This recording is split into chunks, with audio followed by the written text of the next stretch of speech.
So I'll introduce our third panelist, Tom. One time you told me this, and I can't remember the answer, so I'll ask you to share it with the crowd. How many quartz crystals are in each home? Well, you should know because you funded the company. Yeah, I did. You don't know.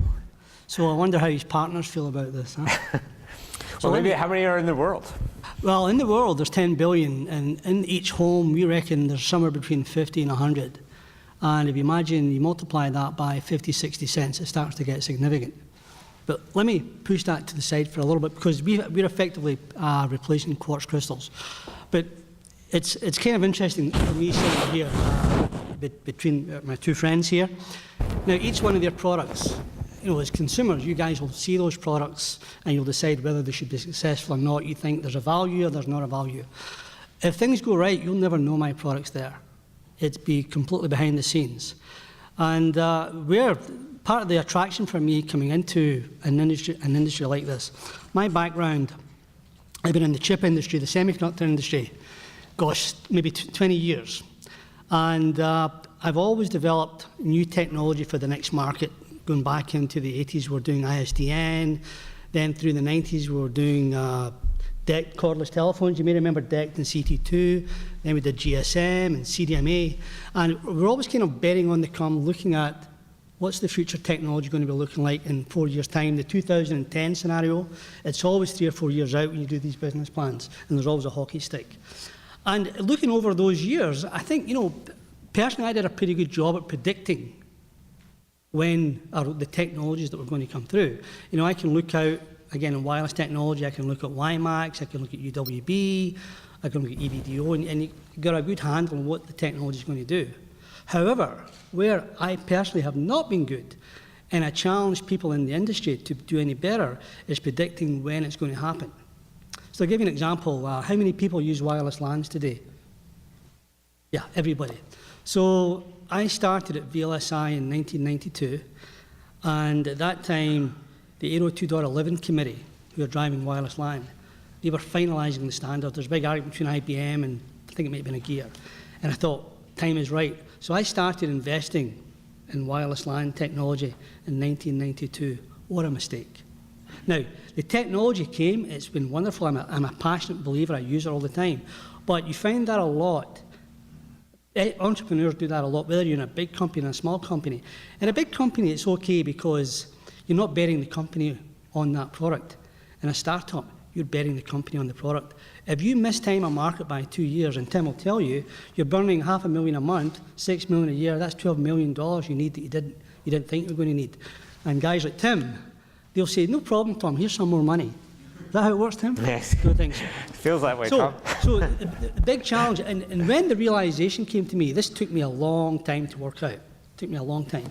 So you heard Tim saying, my previous gig, I was CEO of Innovix Wireless. Now at Innovix, we were a wireless company, wireless semiconductor, and I'm a wireless semiconductor guy, and we developed a 3G baseband modem. So the heart of the next generation phone, this is maybe about 2002, 2003. And I looked at the market and I said, this market is real, it's happening. But the market didn't happen for 2 to 3 years after I thought it was going to happen. And I ended up shutting the company down because we ran out of cash. We had a product working, we had customers who are interested in doing trials, but nobody wanted to buy a lot of the product. And accordingly, VCs, again, Tim's ilk, they didn't want to invest in it. And it was a good decision because the product was too early. So I thought to myself, the next deal I'm going to do, I don't want to do this again. Because, and here's a message for potential entrepreneurs. This is my words of wisdom from being burned a number of times. In any startup, there's 3 areas of risk. Now you have the team, you have the product, and you have the market. Now, you can control the team. You can hire your buddies. You can hire people you trust. You can hire people you trust know. So you can go fix the team. The product, not many startups fail because the product didn't work. You pretty much can get the product to a point that you can sample and generate some business. Where you can't control is the market.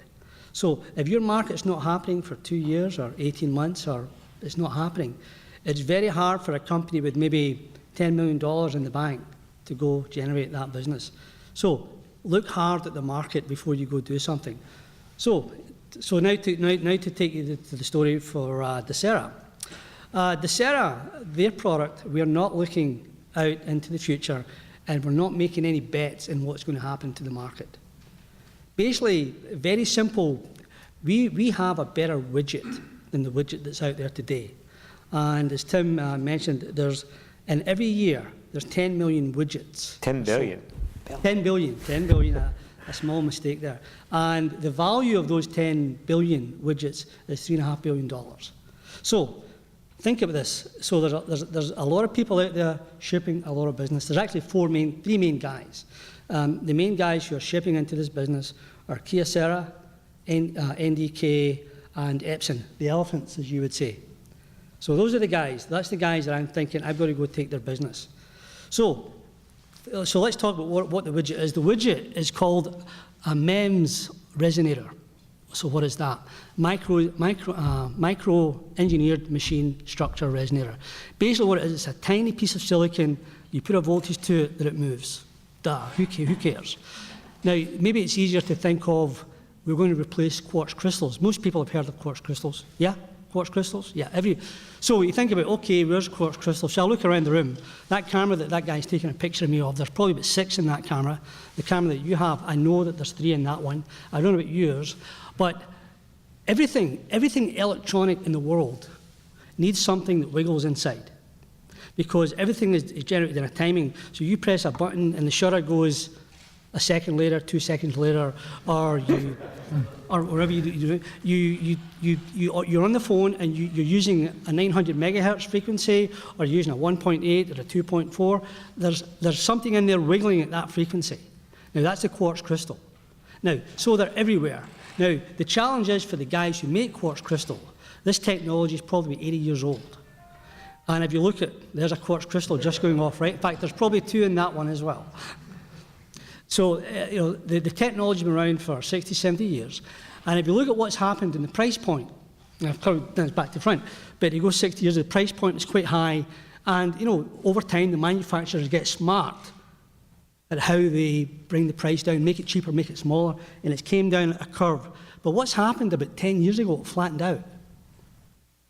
So, where quartz crystal is today, it's very hard for the manufacturers to take any cost out of it.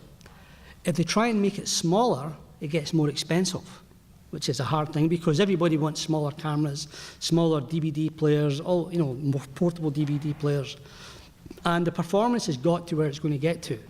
So that market's been sitting there for about 10 years, pretty much flattish, $3.5 billion. And accordingly, what's happened, the manufacturers, they're not making any money off it. If you look at most of the manufacturers, their profitability hovers around 0. It's because their gross margins are like 15, 16%. So it's a market waiting to be taken if you can come up with a better technology. So along comes the MEMS stuff. A lot of the universities have been doing research in MEMS for, 15, maybe even 20 years. Berkeley, a lot of work been done in Berkeley, where this technology that my company used came out of University of Michigan. And most of it came to fruition probably about mid-90s through the tail end of the 90s. And Professor Clark Nguyen, who was at UMI, he was the guy who basically founded Desera, and he's now recently joined Berkeley as a prof. Yeah, I think he graduated from Berkeley, went to UMI, and I think he ran some DARPA programs, and he came back. So it's a university-driven technology. Now, to give you an example of how hard some of the stuff is, maybe.